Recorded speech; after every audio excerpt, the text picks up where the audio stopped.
Bom dia, amém? Posso pedir para tu ficar aí, o resto do pessoal profetizar? Fica pronto aí para profetizar no teclado hoje de manhã.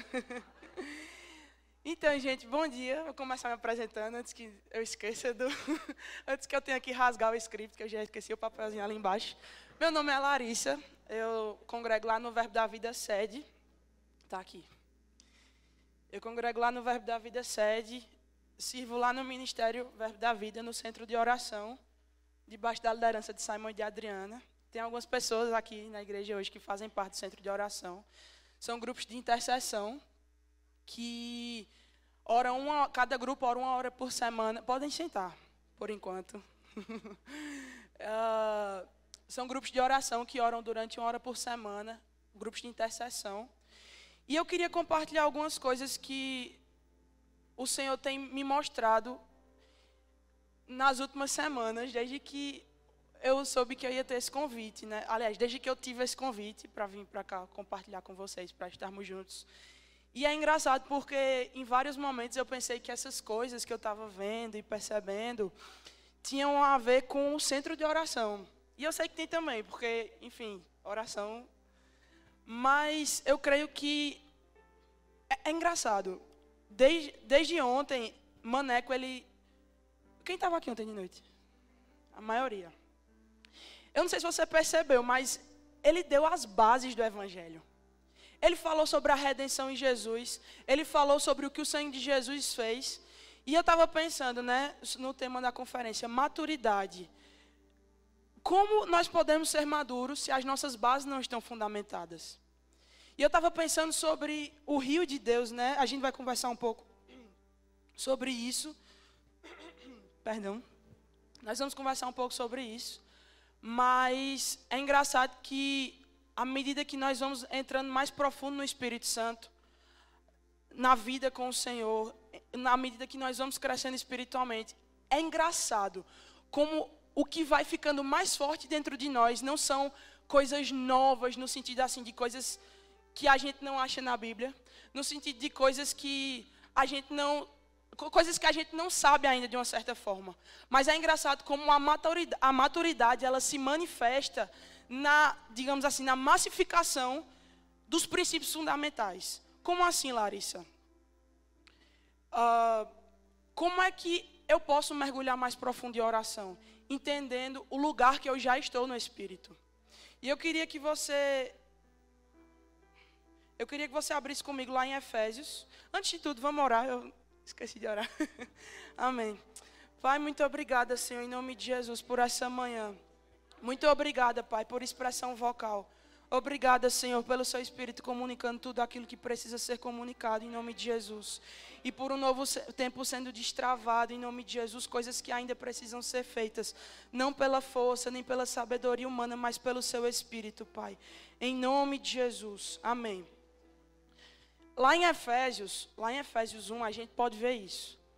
É engraçado que eu pensei que ia começar por outro lugar, mas amém. Amém. Lá em Efésios 1, é engraçado que Paulo fala exatamente sobre essas bases, sobre o nosso lugar de posição, onde nós estamos hoje. Efésios 1,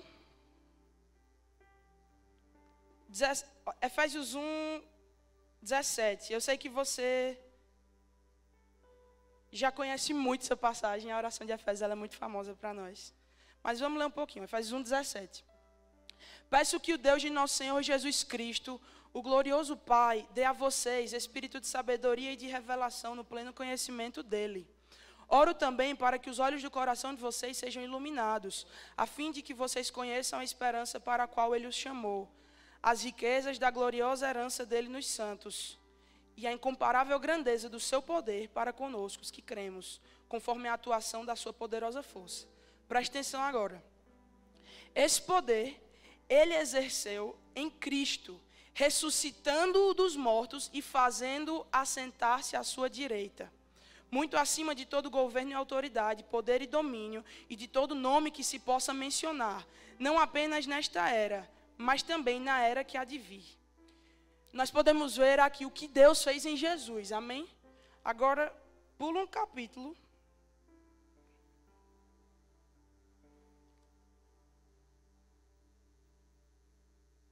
um capítulo, Efésios 2. Em Efésios 1, Paulo está falando que Deus fez em Jesus. Que por causa do sacrifício de Jesus, por causa de tudo aquilo que a gente já sabe, da obra da redenção, Jesus ganhou o título mais alto, a autoridade mais alta que existe. Nada no universo criado, no universo que nós vemos e no que nós não vemos, está acima do nome de Jesus. Esse é o nível de autoridade de Jesus. Mas em Efésios 2, nós vemos Paulo falando sobre nós. Onde é que a gente entra nessa história?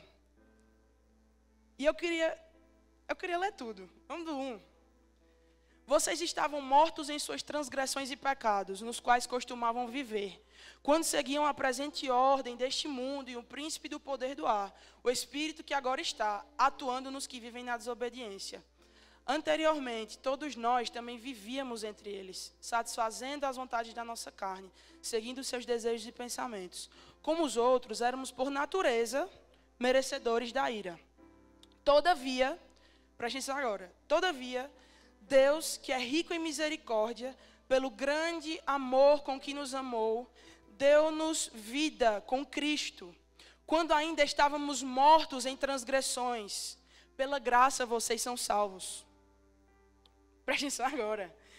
Deus nos ressuscitou com Cristo e com Ele nos fez assentar nas regiões celestiais em Cristo Jesus, para mostrar nas eras que hão de vir a incomparável riqueza de sua graça, demonstrada em sua bondade para conosco, em Cristo Jesus. Em outras palavras, em Efésios 1 nós vemos que Jesus recebeu do Pai toda a autoridade. Em Efésios 2, nós vemos que em Jesus, que nós estamos com Jesus, assentados do lado de Deus. E adivinha quem também tem essa autoridade? E é desse lugar que nós vamos partir nessa manhã. É dessa consciência. Nós vamos orar, mas eu quero que você entenda esse lugar que você já está. Nós não estamos... Ezequiel, quem aqui conhece o profeta Ezequiel? Ele teve visões do trono de Deus. E é engraçado que ele dizia, né? Eu vejo uma nuvem. Você lendo, você percebe, Ezequiel 1, que o lugar que ele está falando é como quem está aqui embaixo e vendo a coisa ali em cima. Mas, enfim, ele viu o trono de Deus. Ele viu o Filho do Homem, que ele não sabia que era Jesus, mas hoje nós já sabemos, né? Jesus. Ele viu Jesus, ele viu coisas incríveis. Mas lendo, você percebe que o lugar de fala dele é daqui da terra, olhando para o céu e vendo a coisa toda acontecendo. Mas na nova aliança, esse não é o nosso lugar de oração. Na nova aliança não é daí que nós partimos. Na nova aliança nós estamos não vendo as coisas daqui da terra e pedindo, ó Deus, faz alguma coisa, porque aqui o negócio está complicado. Não. Esse é o nível de oração onde nós oramos daqui, da mente. Orar de acordo com o que nós estamos vendo, sentindo, tocando, de acordo com os problemas. São orações necessárias e a gente faz, porque Deus também é socorro. Ele também socorre a nossa alma e nós sabemos de tudo isso. Mas eu quero falar para você, eu sei que nós estamos entrando nesse novo nível, esse nível de maturidade em oração. Ele envolve níveis onde nós não carregamos a oração, mas a oração nos carrega. Eu estava ouvindo uma ministração esses dias e a ministra do Rema, ela deu esse exemplo e eu quero falar para vocês. Ela disse assim, imagina uma xícara de chá. Você bota água, toma o chá. Existem níveis de água que nós podemos administrar, que nós podemos controlar, manipular, que a gente pode fazer o que a gente quiser. E uma xícara de chá é desse jeito. Você bota a sua aguinha ali, ele não está dominando você. Você mexe na água, você toma um chazinho, tudo tranquilo. E isso é um nível, na verdade. Deixa eu só abrir aqui para eu não... É um nível de água. Existe outro nível, que é maior, mas ainda é um nível administrável. Imagina aí você lavando os pratos na sua cozinha. Eu sei que aqui hoje em dia, por causa do racionamento, a gente não faz mais isso. Mas eu lembro quando eu era pequena, eu fazia. Geralmente, a pessoa que lavava os pratos lá em casa, quando mais nova, bem mais nova, abria a torneira toda, botava aquele negócio que tampa, né? E a pia ficava cheia de água, assim, cheia de água não, mas tinha muita água e botava sabão, os pratos ficavam lá dentro, enfim. A pia cheia de água tem mais água do que a xícara. Mas ainda assim, você consegue fazer mais coisas com esse nível de água, mas ainda é um nível de água que você administra. Não é verdade? Terceiro nível de água, uma banheira. Tem mais água ainda. Tem mais água do que a pia, do que a xícara. Você consegue mergulhar. Você consegue dar um mergulho que você fica 5 segundos lá, 10 segundos, dependendo do seu fôlego. Aí o meu não passa dos 30. Mas você fica um tempo submerso. Você ainda consegue lavar sua cabeça. Você faz mais coisas do que na pia, do que com a água que está na xícara de chá. Mas ainda assim, a água que está na banheira é uma água que você controla. É uma água que você tira na hora que você quer, que você sai na hora que você quer. E existe outro nível ainda maior, que é a piscina. Na piscina, o nível de água ainda é maior ainda. Você não só entra sozinho, como você ainda leva outras pessoas com você. E você passa lá a tarde toda, enfim... Imagina tudo, o tanto de coisa. Presta atenção, gente. A analogia aqui com o coração é muito forte, esse exemplo. O tanto de coisa que você faz na piscina. Muita coisa. A gente faz muita coisa na piscina. Faz natação, faz esportes, diversão, mergulha, relaxa. Eu tenho uma piscina lá em casa e quando eu estou muito estressada eu vou e fico assim só boiando, assim, olhando para o céu. Pode fazer muita coisa na piscina. Já é um mundo, digamos assim. Mas ainda assim é um nível de água que eu administro, que eu controlo. A piscina não vai, sei lá, dar uma cambalhota e me levar para um lugar que eu não estou imaginando. Eu estou no controle da piscina. Por mais funda que ela seja. Se você sabe nadar, pelo menos, né? Mas existe um nível de água que nós não controlamos. E é engraçado que no natural, a gente precisa ter cuidado até às vezes, né, com esse nível de água. Porque naturalmente, vê que coisa interessante, naturalmente nós não temos habilidade de controlar essa água. Então a gente naturalmente precisa ter alguns cuidados, que é o oceano. O oceano, você entra nele, você aproveita ele. Ele pode ser desde um momento de descanso, de refrigério, como pode ser uma ponte para outros países. Como pode ser um ponto de partida para outras cidades, para encontros, para infinitas coisas. Comércio acontece através do oceano. Um mundo de possibilidades. E naturalmente nós não temos a habilidade de navegar no oceano, assim, com a nossa força, né? Por melhor nadador que você seja, mas existe um limite. Mas é engraçado que, agora, junta esse exemplo que eu falei com o que eu falei do lugar onde nós estamos e com o que Jesus fala em João 14, a respeito do Espírito Santo em nós, que nos ensinaria a respeito de todas as coisas. Lembra o que 1 João fala a respeito da unção do Santo, que nos ensina a respeito de todas as coisas. A unção é outra figura, só um adendo. Eu não sei se eu já falei isso, mas eu vou repetir, que é a segurança. A água, em vários momentos na Bíblia, ela é uma figura para o Espírito Santo. E da mesma forma a unção. Nós sabemos, eu creio que a maioria de vocês já fez o rema. Se você não fez ainda, você precisa fazer. Porque é importante, é importante você conhecer a palavra, para você saber onde o Espírito Santo... É engraçado, em vários momentos no centro de oração, por exemplo... Eu vejo coisas no meu espírito, mas que a minha mente ela não consegue formular um raciocínio sobre aquilo. Mas na mesma hora o Espírito Santo traz um versículo. Imagina se eu não soubesse esse versículo. Então, é importante conhecermos a palavra, amém? Mas outra figura para o Espírito Santo é a unção, é o óleo da unção. E nós sabemos que ela nos capacita. E uma das coisas que nós somos capacitados a fazer é navegar nesses rios. É navegar nesse oceano. Não apenas na ponta do dedo. Não apenas no raso. Vamos lá para Ezequiel 47. Não apenas no raso, não apenas no nível onde eu controlo a água, mas no nível onde a água me leva. Onde eu preciso de um suporte, de algo que está além da minha capacidade natural. Para poder caminhar. Para poder orar. Fazendo esse paralelo entre a água e a oração. E em Ezequiel 47 nós podemos ver sobre o rio de Deus. E é engraçado que ele fala exatamente mais ou menos isso do exemplo. O panorama, né? O contexto. Deus está mostrando a Ezequiel a respeito do templo, a respeito das coisas que haveriam de vir. E ele começa a mostrar um rio que sai do templo e atinge a cidade, atinge o mundo, né? E é engraçado que esse rio ele tem níveis. Ezequiel 47, vamos ler do 3. O homem foi para o lado leste com uma linha de medir na mão, e enquanto ia, mediu 500 metros, e levou-me pela água que batia no tornozelo.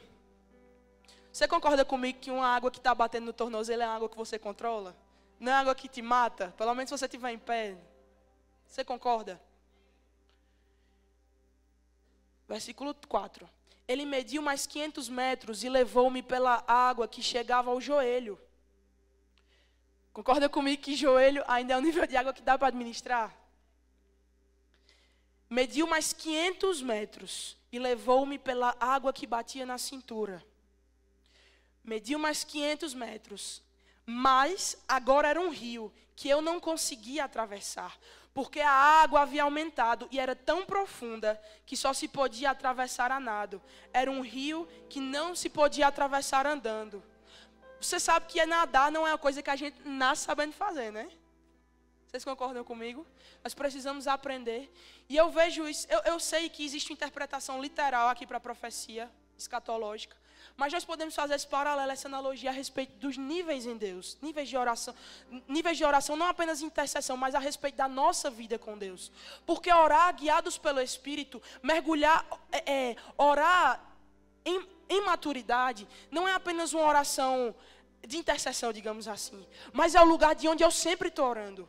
Eu sempre devo querer orar, mergulhado lá vocês já ouviram falar nas Fossas Marianas? É o ponto mais baixo, digamos assim, o maior buraco da Terra, é o lugar mais profundo da Terra. O único lugar que os cientistas até hoje não conseguiram desvendar tudo, porque é muito fundo. E hoje, naturalmente falando, cientificamente, tecnologicamente, nós ainda não temos os materiais necessários para chegar lá. Então, digamos assim, é um mundo desconhecido. Espiritualmente falando, o nosso lugar de oração em Deus, claro, espiritualmente no trono, entendendo tudo isso que a gente leu em Efésios, mas ao mesmo tempo tão fundo em Deus, tão mergulhados no Espírito, como Paulo fala, nas profundezas de Deus, que não é na beira da praia, não é sequer no alto mar, mas é lá nas Fossas Marianas. E essa capacitação, essa tecnologia que nós não temos na mente humana, naturalmente falando, é uma capacitação que vem pelo Espírito Santo. E deixa eu te contar uma novidade, uma velha novidade. Você já tem o Espírito Santo dentro de você. Você já foi ungido. A mesma unção que estava sobre Jesus, a mesma unção. Na verdade, irmão, Jesus, não é que a unção que estava sobre Jesus, é que a unção, o Espírito Santo, a unção é uma pessoa e ela está dentro de você e sobre você. Então, tudo que nós precisamos não apenas para orar, mas para viver, para discernir o plano de Deus a respeito não apenas do nosso destino, não a respeito do nosso propósito, não a respeito de, de qualquer direção que você precise para a sua vida, mas a respeito de todas as coisas, a respeito do futuro desse país, a respeito do futuro da sua família, dos seus filhos, da sua mãe, do seu pai, qual faculdade fazer, como criação, qualquer coisa, irmãos, a resposta já está dentro de você, mas nós não vamos alcançar essas coisas, orando daqui. Dizendo, oh pai, tu sabes. E não tem nada de errado, irmãos. E é engraçado porque nós vemos esses níveis progredindo. Nós vemos essa progressão, naturalmente. Eu sei, e é engraçado também. Porque vocês conhecem a fé, vocês conhecem o espírito da fé. Que nós já temos no Espírito, como Jesus falou, o Espírito já está pronto. Todas as coisas já foram conquistadas em Jesus. Mas naturalmente falando, nós precisamos, por exemplo, renovar nossa mente. Naturalmente falando, nós precisamos nos submeter a processos. E a oração é a mesma coisa. Eu sei que nós começamos aqui, mas com essa consciência, nossa mente está sendo renovada hoje, nessa manhã. Que nós podemos começar orando o que nós entendemos, o que está mais palatável aqui, o que está mais próximo. Mas com essa consciência de que nós não podemos ficar aqui. Nós não podemos ter 5, 10 anos de cristãos, 5, 10 anos, 15, 20, 30, 50 anos como filhos de Deus, como novos convertidos, e não mergulharmos mais profundo em Deus. Não, é um desperdício muito grande, irmão. É um desperdício de água muito grande. Porque toda a capacitação para nós mergulharmos mais profundo já está dentro de nós. E pelo Espírito da fé nós sabemos que mesmo que eu esteja vendo coisas diferentes, mesmo que o natural esteja dizendo A, no Espírito eu posso ouvir a voz do Espírito Santo me comunicando os segredos de Deus, como Paulo fala em 1 Coríntios 2. No Espírito eu posso ouvir a voz de Deus e confiar pela fé, que mesmo que aquilo que eu esteja vendo está dizendo A, eu fico com o testemunho do Espírito. E eu oro a partir da convicção que eu tenho aqui dentro. Isso é viver pela fé. Não é verdade? Viver pela fé não é não viver de acordo com o que nós estamos vendo. Não apenas... viver pela fé é não se mover de acordo com o que nós estamos vendo. Então por que você acha que orar também não precisa, para orar também não precisa de fé? E não apenas a oração da fé, mas tudo isso que nós estamos falando do lugar, espiritualmente falando, nós oramos, da consciência que nós desenvolvemos em oração. Eu preciso de fé para entender que a minha mente é limitada, mas que as informações que eu tenho aqui dentro, elas até parecem loucura. Talvez até ninguém esteja vendo. Mas se Ele está falando, é verdade. E se Ele está falando... E sabe, irmãos, existe um nível de oração. Existe um nível de comunhão com o Senhor. Não apenas orando a respeito do nosso propósito, a respeito da nossa vida, mas sobre todas as coisas. Onde você recebe informações. E tudo o que você precisa fazer é dizer, eu concordo, Pai. Eu concordo com a sua vontade. Nós experimentamos isso várias vezes lá no centro. Muitas vezes eu vi coisas que naturalmente falando eram impossíveis. Mas o que é fé? Se não crer que Deus falou e que Deus vai fazer. Não tem como viver pela fé, irmãos. Não tem como ver o que Deus está vendo e crer. Primeiro, você não consegue crer em algo que você não sabe. Amém? Como é que eu vou crer se eu não estou vendo? E como é que eu vou ver o que Deus está vendo? Como é que eu vou ter a perspectiva de Deus se eu não estou nesse lugar? Toda a perspectiva que eu dou atenção é a perspectiva dos homens. A perspectiva da realidade. E a realidade é dura, gente. A vida, Jesus falou que nós passaríamos por provações. É por isso que muita gente, é por isso que existe a parte religiosa, né, do não sei nem se eu posso usar se essa palavra talvez seja a essência do que eu quero dizer, mas assim, é um sacramento. Uma disciplina no mau sentido, sabe? Vou orar porque eu tenho que orar. Ou então, não, eu quero ter poder. Então eu vou orar. Como se a gente pudesse fazer alguma coisa, como se a nossa carne fosse capaz de produzir frutos para Deus. Não é verdade? Como se não fosse tudo pela graça. Como se a vida de fé não consistisse em crer no que Jesus já fez por nós e simplesmente viver em cima disso. Viver baseado no que eu sei, não no que eu vejo. Irmãos, oração é a mesma coisa. Os mesmos princípios que você aprendeu sobre vida de fé, sobre ser guiado pelo Espírito Santo. Níveis maduros de oração seguem os mesmos princípios. Não é fácil. Você não vai sentir sempre arrepio. Você não vai sentir sempre vontade de orar. Você não vai sentir sempre vontade de sair correndo. Você não vai estar sempre Eita, o mais importante, não podia esquecer antes da gente orar. Você não vai estar sempre sabendo sobre o que você está orando. Presta atenção, sabendo. Você não vai estar sempre entendendo aqui qual é o terreno que você está pisando. E é engraçado, vou agora ser um pouco vulnerável com vocês. Ontem eu tive que exercer fé para dormir. Porque eu estava, meu Deus, o que é que eu vou ministrar? Eu estudei tanta coisa, meu Deus do céu. Mas não estava vindo, assim, eu tinha palavras, sabe? Coisas soltas. Mas eu não consegui fazer uma mensagem toda. E é o Espírito Santo, eu te conheço. Eu declaro a palavra desde que eu descobri que eu ia ministrar. Porque eu queria fazer um roteiro. Porque a gente gosta de ter controle. A gente gosta de níveis onde nós podemos levar as coisas. Não, você vai até aqui. A gente gosta. Por quê?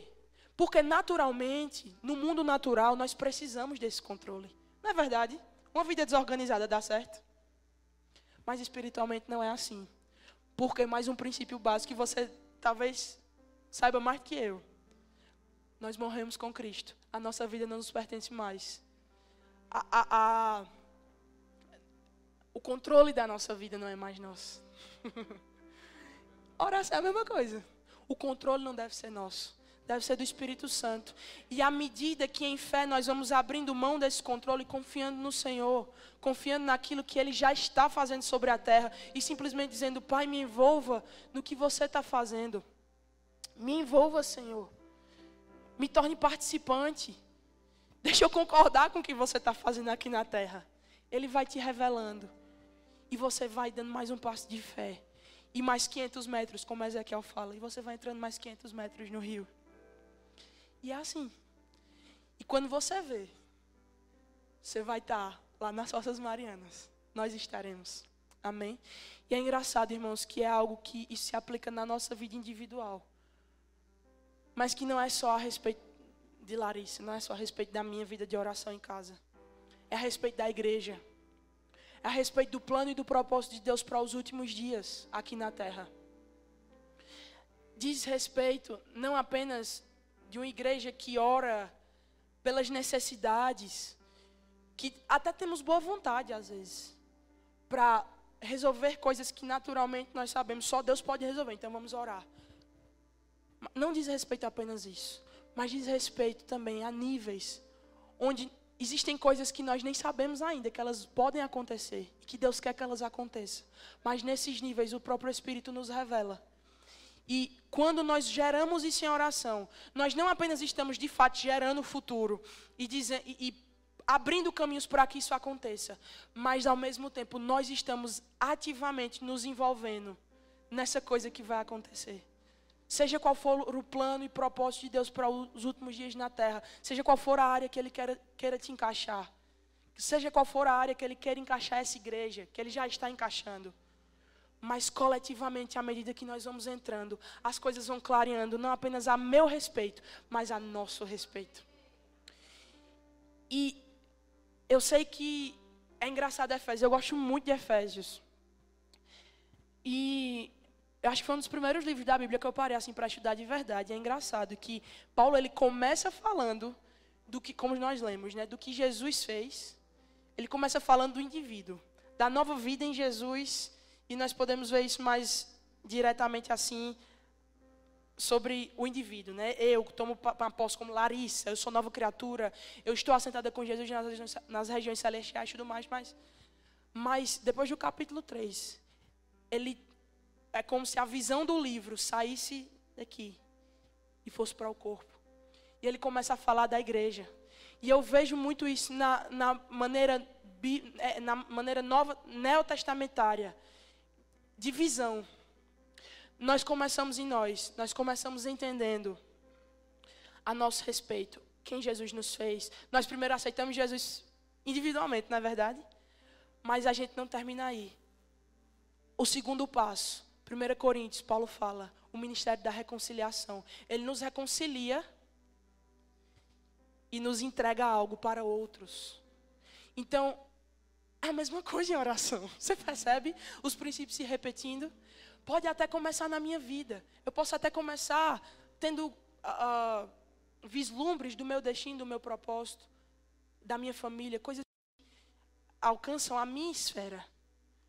Mas quanto mais profundo eu vou saindo dessa esfera. E isso vai aumentando. Até que isso cubra toda a terra. Todos os povos, todas as tribos. É engraçado, Simon fala, né? Esse negócio de orar é perigoso para quem gosta de ser individualista. Porque você começa num lugar.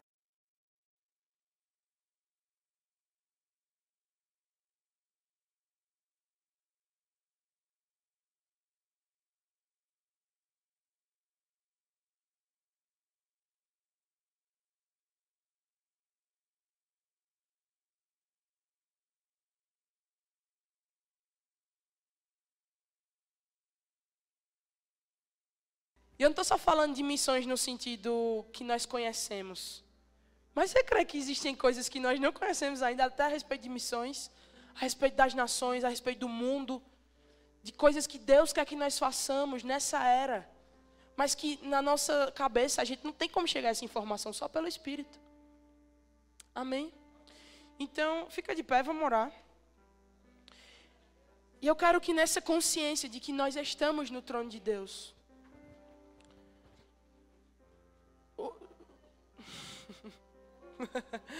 nós estamos no trono de Deus. Nós não estamos orando a respeito a partir de uma perspectiva natural das coisas. Nós estamos orando vendo o que Deus vê. Nós estamos orando a partir de um lugar onde nós podemos ver o clamor do mundo, ouvir o clamor do mundo, da mesma forma que Deus vê. E uma vez que nós estamos vendo isso, nós podemos responder o mundo em oração. Nós podemos gerar essas respostas, não apenas de uma maneira assim que a gente só pede, mas onde nós damos comandos em autoridade, sabendo a vontade de Deus. Conhecendo a vontade de Deus e orando, Pai, que assim seja. Essa é a sua vontade, Senhor. Então, amém.